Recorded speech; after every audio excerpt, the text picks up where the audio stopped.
Hello, everybody. It's Marcy again from wavesofcommunication.com with another video to share with you this process that I've put together, a 7-step process that you can use to transform your worry into real progress. And by progress, I mean hearing spoken language, because that's the whole point of all the videos that I do.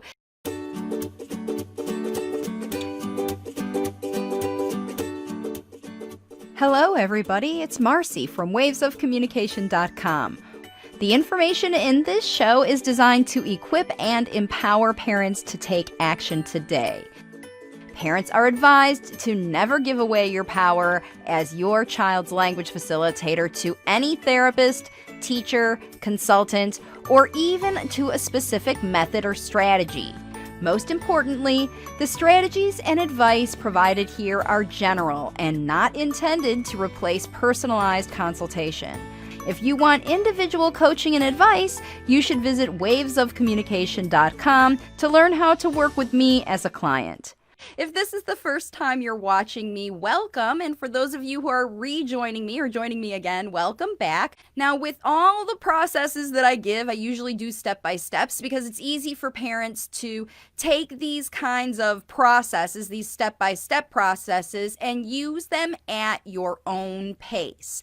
Now, everybody, the people who work with me, for sure, and everybody following me and everybody who's embarking on a language facilitation journey, there is one thing that you need to understand, and it's actually the whole reason that my business is called Waves of Communication.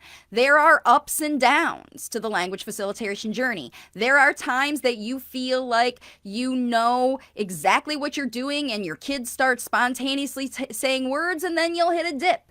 Something will happen that triggers a change. Something that could happen to you, something that could happen to your child, something that you see that causes a change in the current circumstances that get you stuck.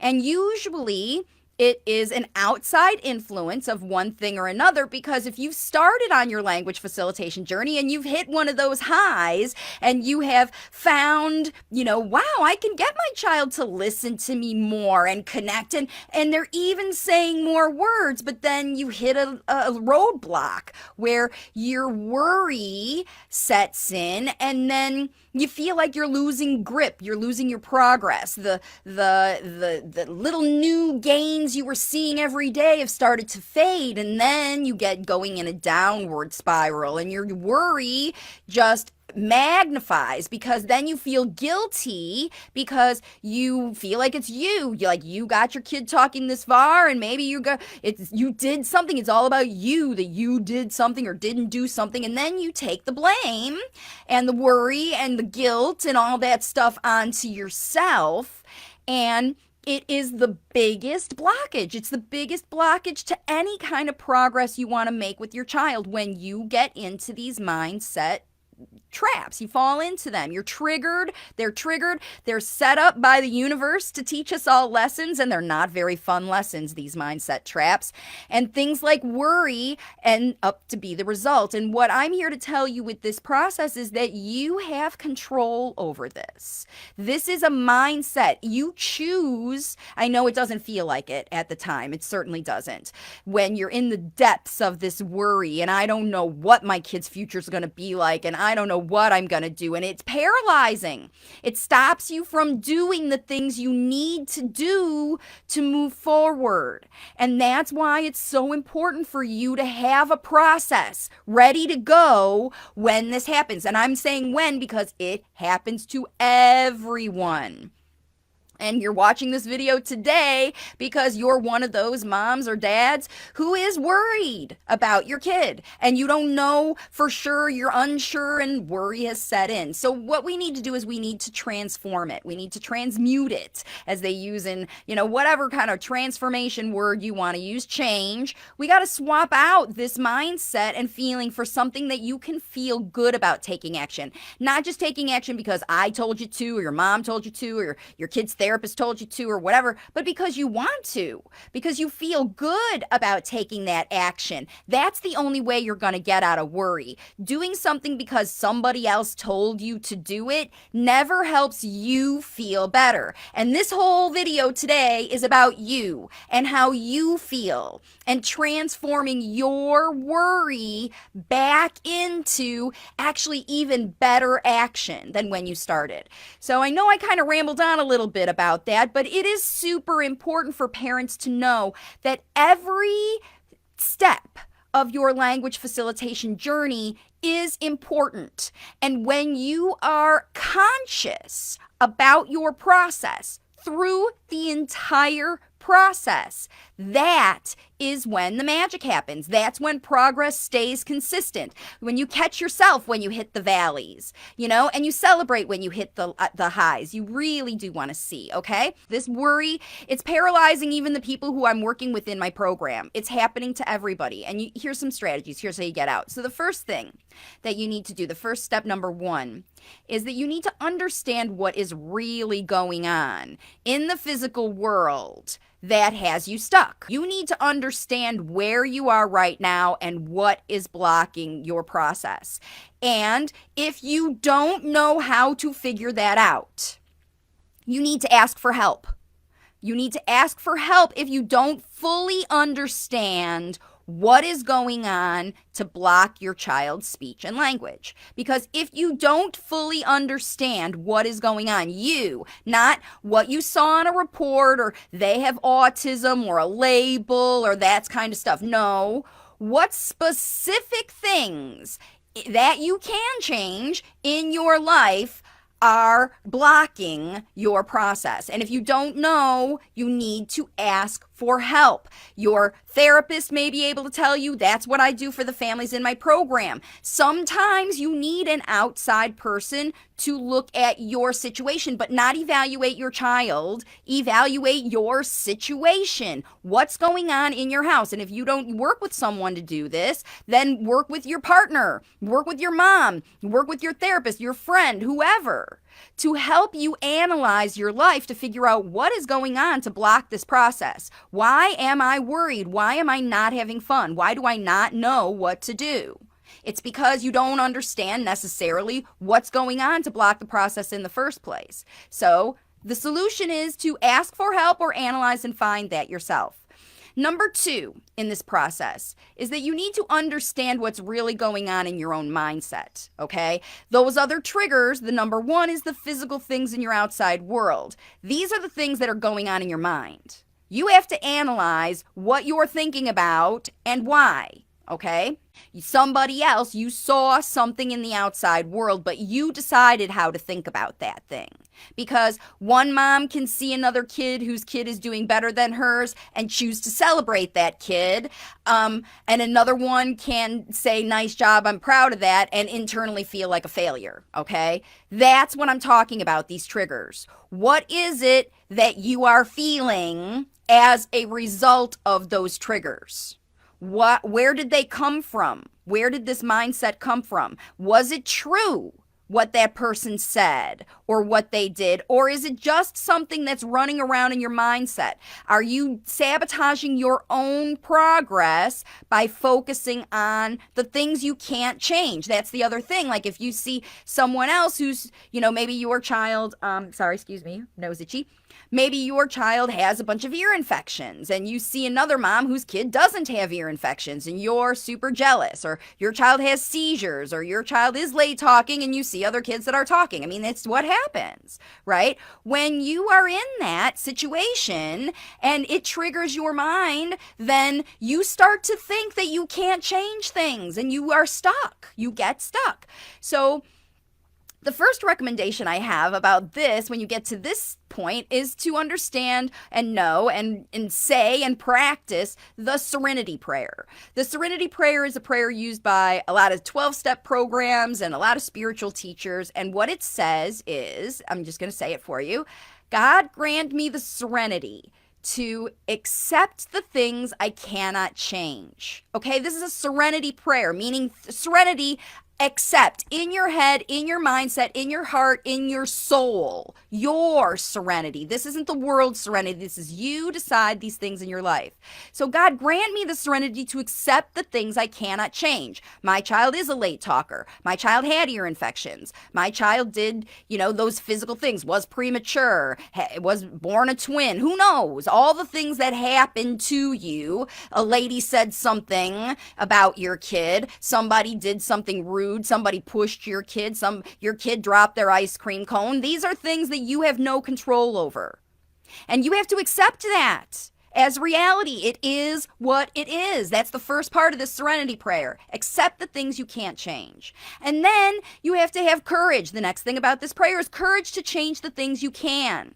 So if I just had this experience with a mom who's in my program. She's home with her 2 little girls, both of them late talkers. One of them is a lot older, one of them 6, and the other one's 2.5. They're both nonverbal, and her household is like wild animal zoo time. They're running around, they're chasing each other, they're wrestling, they're screaming and screeching, these girls, okay? Because they don't have a schedule. They don't have a program. They have too much free time on their hands. Now, that is something.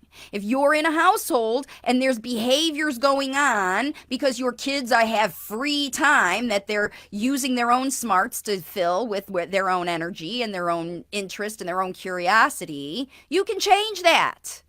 You can set up a new plan in your life. You can do the things you need to do to change the things you can, okay? And then the other part of this prayer is you need to have the wisdom to know the difference. Because, I know there's parents who want to change their kid from having autism to not having autism, but that's a pretty pie in the sky kind of thing that you can just sort of give your kid a pill and believe their disorder's going away, right? If you went to all the trouble to get that label and you want to just take a pencil and erase it off the paper, that's not how it works. If you went to the trouble to get that label, there were all those things identified in your child that are their challenges and are their skills, okay? And you need to understand about all of that stuff. What can you change and what can't you change? And what do you know you can change? Because, you can get supplements. You can get stuff from doctors. You can get brain balance and TDCS and auditory listening and all that stuff that you just put at your kid and pray and hope that it works, right? That's not things you can change. Handing your kid a pill, giving them the right medication, finding the right medication, that is something that's important, but that's not something you know you can change. It's still trial and error, okay? There's trial and error with everything, but the tries that you want to make, the tries that you care about, that's where the magic happens. That's where you know you can make a difference. And listen, if you don't know how to get yourself together and realize what is real that you can't change and what is real that you can, and the wisdom to know the difference, then you have to get help. You have to get help with this. And you find it in a group. You find it in your partner. You find it in your best friend. Somebody who helps you think through the thoughts in your head and understand what is true that you can actually take action over and what is just there to muck you up. Your whole process, it just gets full of mud and yucky stuff. This worry, it blocks you, just like I talked about, okay? So number 2 is understand what is really going on in your mindset, okay? And then let's move to number 3, where we get to start to take some action, okay?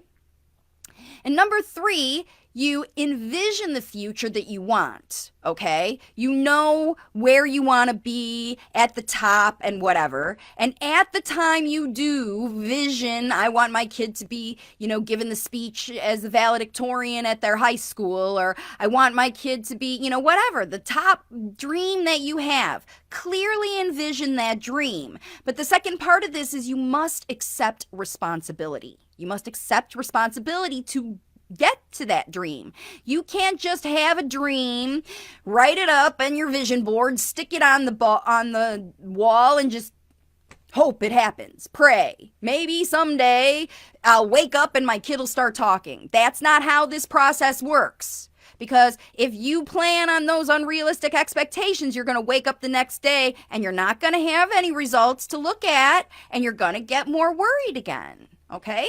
So the important thing about this is that you envision the future, but you take responsibility. I am going to figure this out. I am going to learn how to solve this problem. I'm not just going to wish it away or rely on someone else to solve it, or this pill or this whatever. If I want my kid to talk, and we're talking about talking here, there is no pill or strategy or anything that is going to get spontaneous spoken language. You can pull single words out of your kid with those other strategies, but if you want natural speech from your child's heart, from what they're saying, then you have to accept responsibility to facilitate them sharing that on their own. And there's a big process about it. And if you don't know what you want from your child, that's when you ask for help. Talk with your partner. What's realistic for our family? What do we want for our child? Envision your future and take responsibility. What can we do?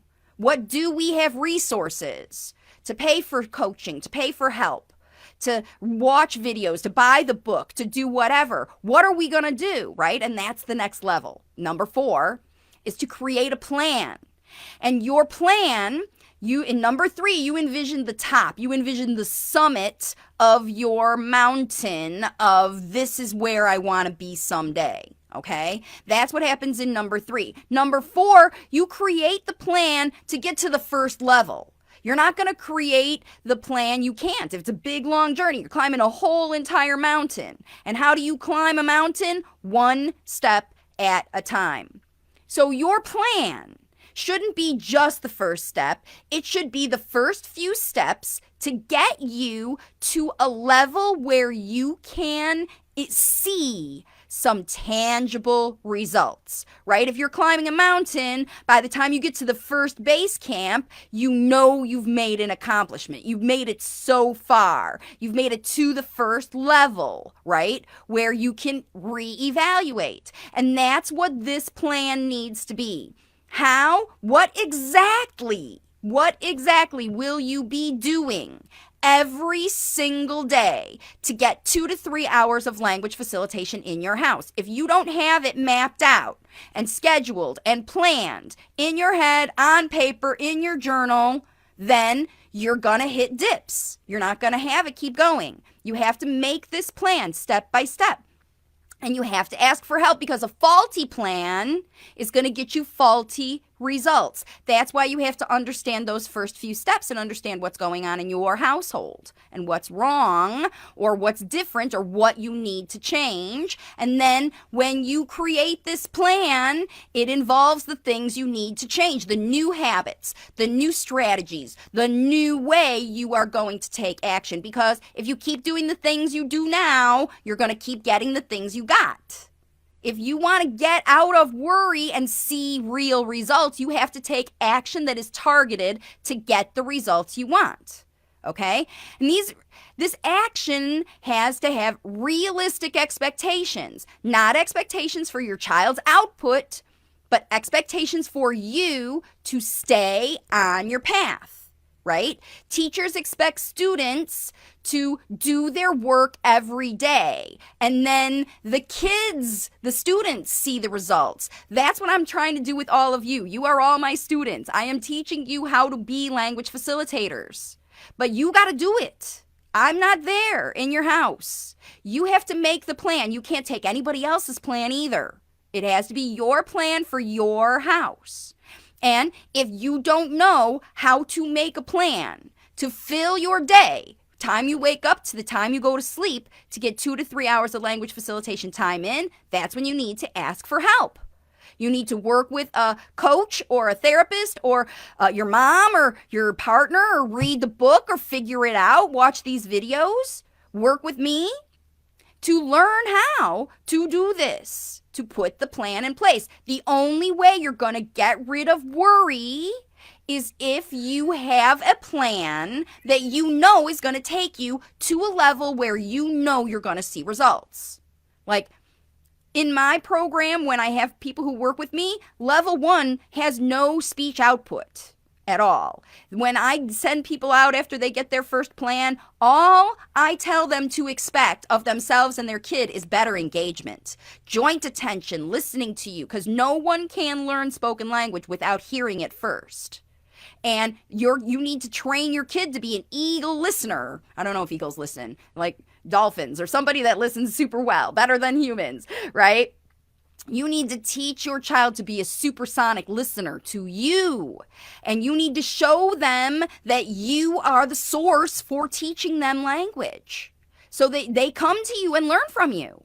And that's how it works. You have to do this. Create this plan to get yourself going, all right? And that's number 4. Number 5 is to take conscious action toward your plan every single day. Every day. You have to take action 2 to 3 hours of language facilitation. It doesn't happen in 2-hour stints or 1-hour stints. It probably happens at first, depending on how old your kid's, in 30 seconds or 5 seconds or 10 minutes or whatever period of time. It adds up over the day. That's the luxury of being a parent to do language facilitation. You've got 24/7 with your kid. You've only got to get 2 to 3 hours in their day when they're awake. When they're in the middle of the night, you can get language facilitation done as long as your child's awake, right? They just have to be listening with you so that you can provide them with the right language models for your child to learn from you, right? Language facilitation is 100% a hands-on approach. You are it. You are the facilitator. If you don't take the action and do the action every day, who is gonna? You can never rely on anyone else, even your partner, even your spouse, even your mom, you can't rely on anybody else to do this. It's your kiddo. You can, and no one can do it as well as you. That's the other thing. No one can do it as well as you. If you want the best for your kiddo, it's up to you. It is up to you, 100%. That's what it said in the thumbnail. All right, let's move on. Number 5 was take conscious action every day. Number 6 is to adapt your plan for changing conditions, okay? So if you're climbing Mount Everest and you make it up to the first, camp level or whatever, and you get there, then it's time to reevaluate your plan, because when you're climbing a mountain or when you're language facilitating, every day the environment changes. Every day. New weather blows in on the mountain and new weather and energy blows into your household, right? You need to be aware of the current conditions all the time, because some days your plan will work flawlessly. You will have, it's the highs of the waves. You'll have those days that you felt like you were on fire and you're doing a great job. And then you'll have those others. And there's all the ups and downs in between, right? So when you wake up, you have to do some analysis. What are the conditions like today? And then even through your day, what are the conditions like here? Do you need to adapt them? And you can. You can adapt your plan to the conditions anytime you want. It's your plan. Today, maybe we're opening the boundaries a little bit. Or today, maybe we need to close up the boundaries a little bit. You're the parent, you're in control, and every day the environment changes. You can't be rigid, you must be flexible. That's key for this whole process, because how are you going to pull yourself out of worry if you're not flexible with your own self, okay? So number 6 is to adapt your plan to changing conditions, and listen. Ask for help. If you are stuck in worry and you don't know how to change, or you don't know how to evaluate your surroundings, talk to people who are there with you. Talk around you about what you're doing and how you're frustrated or not, or excited or not. Every day, talk about your process, because it's not a robotic, we just talked about it's all hands on deck, and every day is a new day, and it's new hands full of new stuff, right? Especially with kids. They're curious, they're exploring, and if they're home and they're bored and you're trying to fill their time, you've got to be creative. It's all hands on deck. It is. It's hard work filling your kid's day. But I promise you, you can see so many better results with this effort. Okay? And it's time. All right, let's get up to number 7, and that's the last one and actually the most important one. And this step requires you to decide. You have to decide, again, it's your mindset, because you decide about this whole process. You decide everything.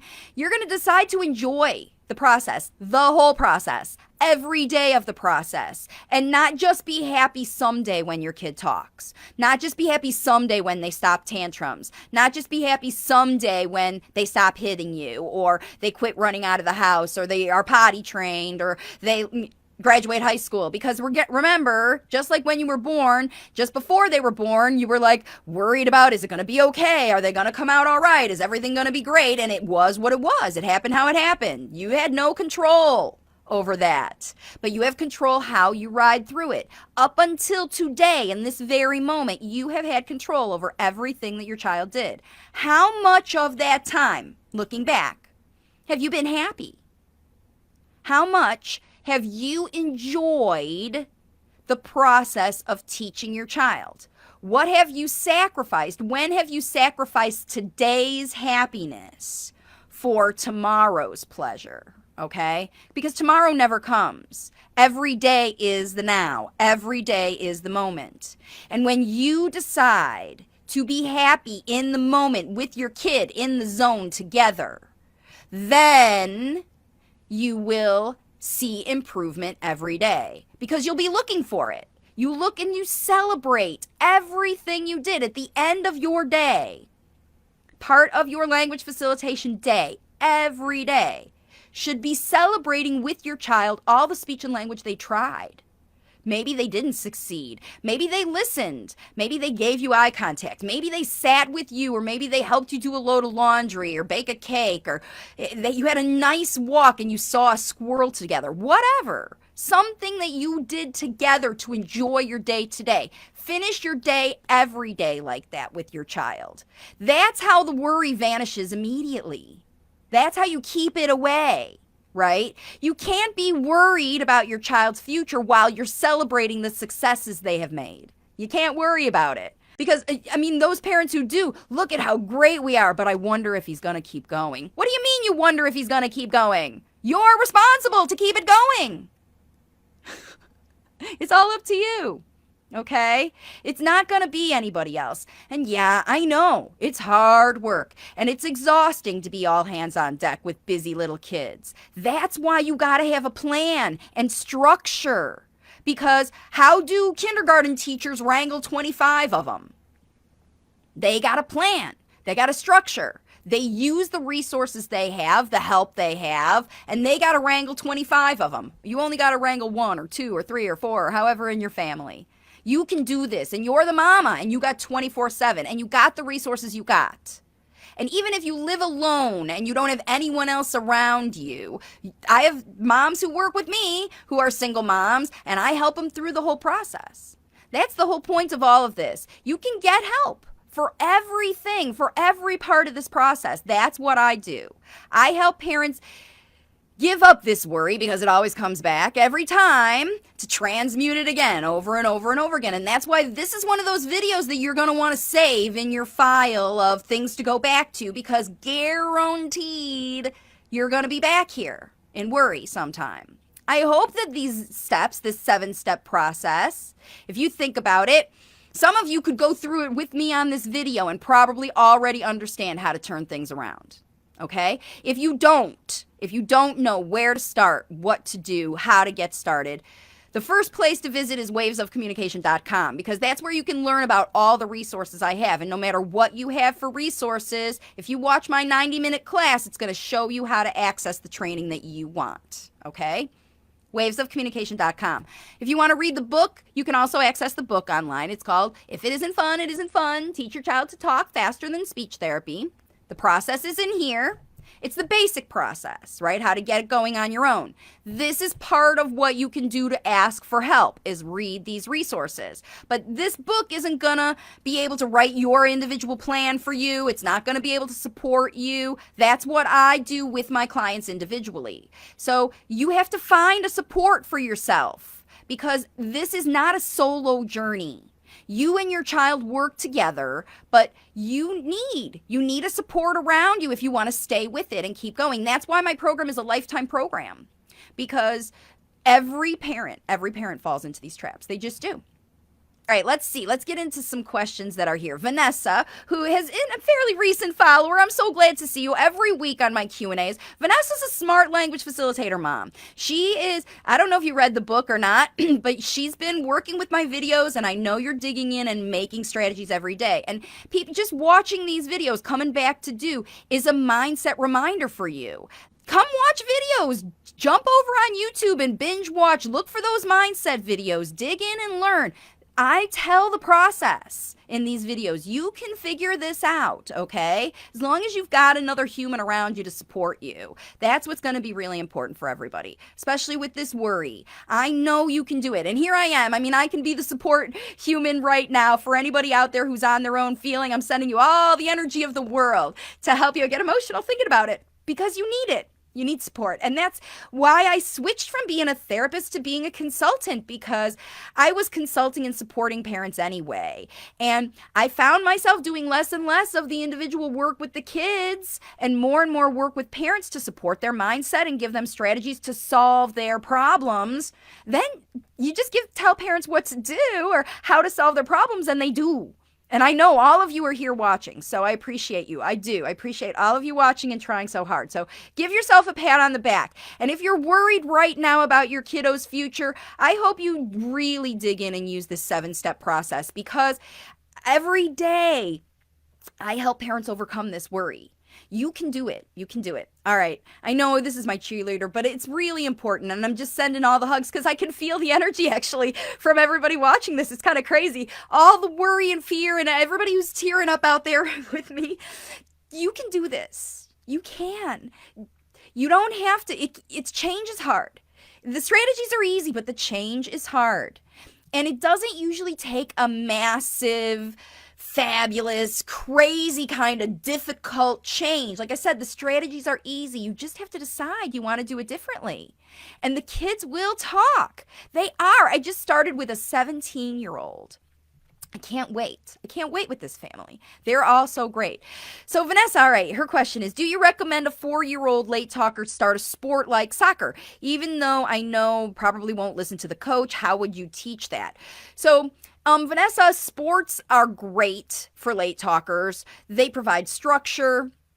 They let kids run around, they teach skills, they teach coordination, all kinds of coordination and motor activities, parallel that you use both sides of your body. They're very good for the neurological development of language. So any kind of sport is great, but if it isn't fun, it isn't fun, is the number one rule for everything. So talk to the coach, look at the situation. If they're going to be open to just kind of playing around and introducing the sport with your kiddo who might not pay attention to the coach, then that could be a good match. But if the coach is going to have expectations for the kids to listen, and you don't think your little guy's ready to jump in and listen to the coach, then take the first year and explore soccer yourself with him. Get balls, go to the park, watch soccer games on TV, go visit them, go watch the kids at the park who are playing soccer. You know, the ones that are actually taking it, if they are. I don't know if these days they're playing those sports anymore.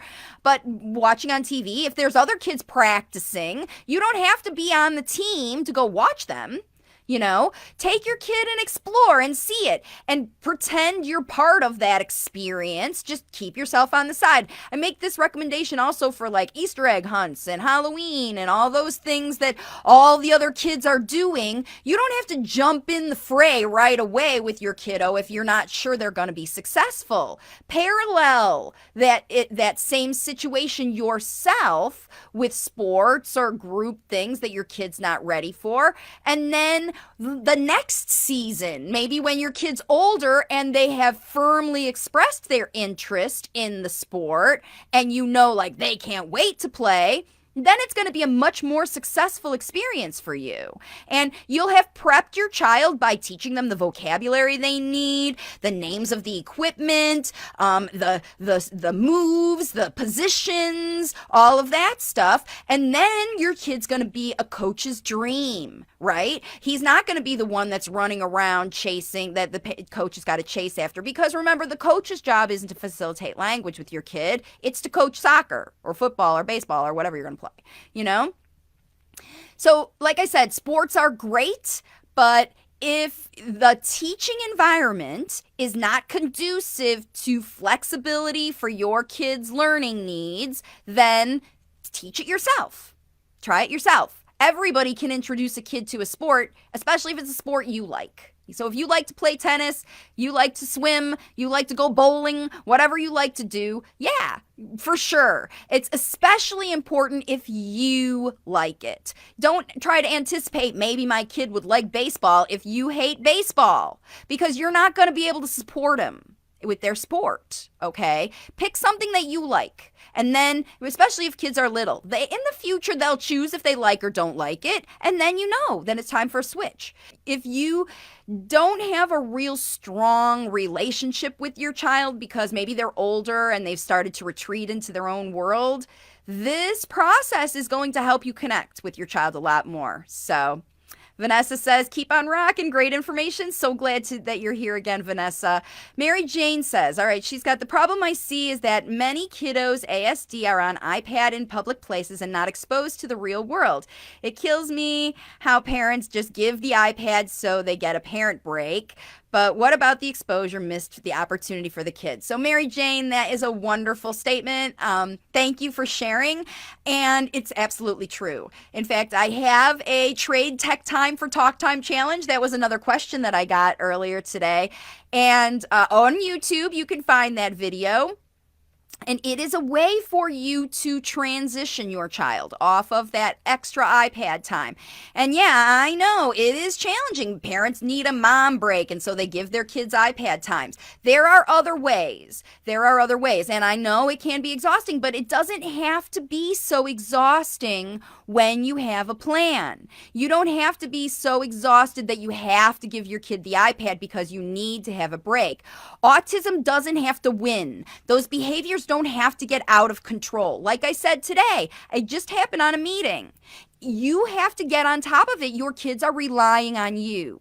You can't blame or excuse your way out of working with your child. You just can't. You can't blame it on their condition. You can't blame it on the therapist. You can't blame it on funding. You're broke, whatever. You can facilitate language with a rock with your kid. Dig in dirt, anything. So, yeah. So, Mary Jane, that is an excellent point. Parents are not only the best at language facilitation, but it's necessary. It's necessary. All right. BB says, my son who is 12 with ASD and severe is talking more. Congratulations. I have been helping him and using your methods that helped him so much. You are correct. We can do biomedical and language facilitation at the same time. Yes, you can. Your son is not severe anymore and improving so much. Oh, that must feel so good, BB. Results are what gets rid of worry, right? That's really when the worry goes away, when you get encouraged and excited about your future. And when the worry goes away, just like the worry blocks your process, when the worry goes away, you're like language facilitation on fire, and it works even twice as well. So anything that you do, your biomed, your brain balance, your auditory integration, your fast forward, and your language facilitation, it all works together as a process when you are in charge, right? So I'm so glad. So she says, I'm still learning and watching your videos and we'll get the book. It's a really good book. Yanni says, I haven't been able to join your program, but all your videos are so helpful. I know working with me is not, it's an investment to work with me. I know. And that's why I do so many of these videos, and I want to help as many people as possible. The people who see the fastest progress are those who invest in working with me as a client, but it's not impossible. You can figure it out if you put the effort in. It just takes a lot more of your time to do the watching the videos, learning, and then you've got to find a support person on your side to help you with this. this so that you don't fall into these worry mindset traps. And, always come back and watch videos to get recharged, because this video is definitely full of energy. All right, so let's see. I have followed you. My 4-year-old speaks so much more than the almost 2 years of therapy he had. Yanni, congratulations. That is amazing. Very helpful information since we were waiting on results without doing much on your side. Thank you so much. And Yanni is exactly right. A lot of times parents are literally guided to give up their responsibility to a therapist, a school, a teacher.